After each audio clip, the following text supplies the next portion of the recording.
मुझे फख्र है तुझ पे। मुझे पूरा पूरा यकीन था कि शाका मारा जा सकता है, लेकिन जिंदा नहीं पकड़ा जा सकता। मैं मर नहीं सकता दारा, ना ही जिंदा पकड़ा जा सकता हूं। बस मार सकता हूं, सिर्फ मार सकता हूं। शाबाश मेरे शेर। बंदूकें, बम, हथियार लूट लाया रे तू तो, पुलिस को लूट लाया। हाँ दारा, अब कुछ महीनों तक वो यहां बॉर्डर पर चेक पोस्ट पर आने का ख्याल तक नहीं करेंगे। शाबाश मेरे शेर। आज मुद्दतों बाद जश्न मनाने को दिल कर रहा है। आज जब शाम जवान होगी तो शबाब मौसीकी पे नाचेगा। जश्न का इंतजाम करो, जश्न हो। लगता है कि आज फिर मंडप जलाकर आया है। शाका का बस चले तो हर मंडप चला दे। यहां के 40 गांव में किसी की शादी ना हो। प्रेमी है, पागल है, दीवाना है। पर यह मत भूल कि दुनिया की नजरों में तू आतंकवादी है, और आतंकवादी की प्रेम कहानी नहीं होती। प्रेम कहानी में एक लड़की होती है, एक लड़का होता है, एक लड़का होता है। सुना, लड़का होता है। कभी किसी ने कहा कि आतंकवादी होता है?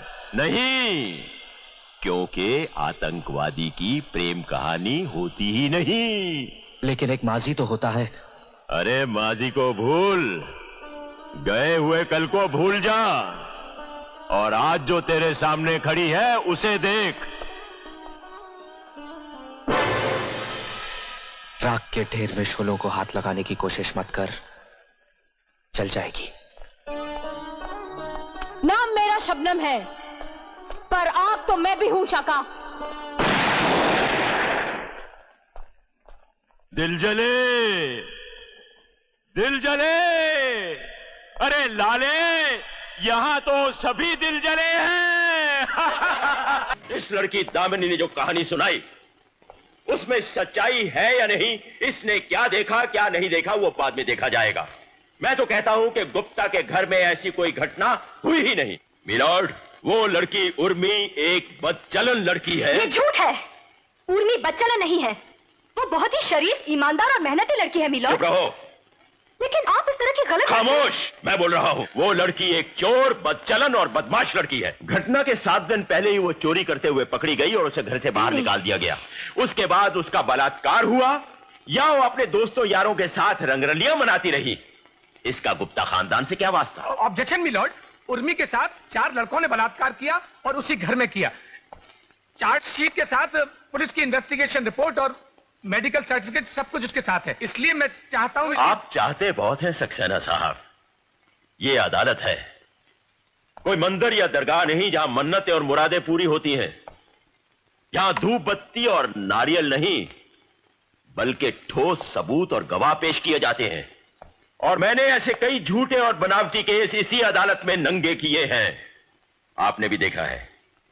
हाँ तो दामिनी जी, उस वक्त उसके बदन पर कपड़े थे या नहीं? जज साहब, मैंने पहले ही बता दिया है कि बलात्कार हुआ। क्या ये सवाल पूछना जरूरी है? मैं इसीलिए तो पूछ रहा हूं कि उस वक्त उसके बदन पर कपड़े थे या नहीं। जी, जब मैंने उसे पहले देखा तो उस वक्त। जरा जोर से बोलिए, मुझे सुनाई नहीं दे रहा। क्या देखा आपने? जब मैंने उसे पहले देखा तो वो ठीक थी, बस उसे उठाकर ले जा रहे थे। और अपने पति को जब मैं लेकर वहां पहुंची तो नंगी थी। हाँ बोलिए। उस वक्त साड़ी थी, लेकिन। जरा ऊंचा बोलिए, मुझे सुनाई नहीं दे रहा है। आपसे पहले भी कह चुका हूं, ऊंचा बोलिए। जी नहीं, साड़ी थी, लेकिन बस लिपटी हुई थी। तो वो लड़की आधी नंगी थी। हा? अच्छा, अब ये बताइए कि वो 4 लड़के क्या कर रहे थे? हाँ, जी मेरे ख्याल से। ख्याल से नहीं, अपने यकीन से कहिए। 4 नौजवान लड़कों की जिंदगी का सवाल है, यकीन से कहिए। उसमें से 2 लड़के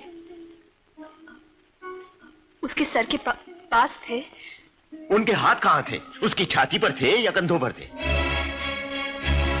दो लड़कों ने उसे जकड़ के रखा था और उसके बाहों को पकड़ के रखा था। और तीसरा लड़का क्या कर रहा था?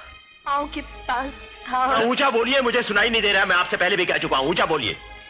एक लड़का उसके पाँव के पास बैठा था, उसने उसके पाँव को पकड़ के रखा था। आंख मिलाकर बात कीजिए मेरे साथ। आप नजर नीची मत रखिए, मेरे साथ आंख मिलाइए। उसने उसके पाँव पकड़ रखे थे या उसकी जांघें पकड़ रखी थी? जांघें आपको मालूम है क्या होती है? घुटनों के ऊपर का हिस्सा जो होता है उसे जांघें कहा जाता है। उसने पाँव पकड़ रखे थे या जांघें पकड़ रखी थी? जांघें। जांघें पकड़ रखी थी। और चौथा लड़का क्या कर रहा था? चौथा लड़का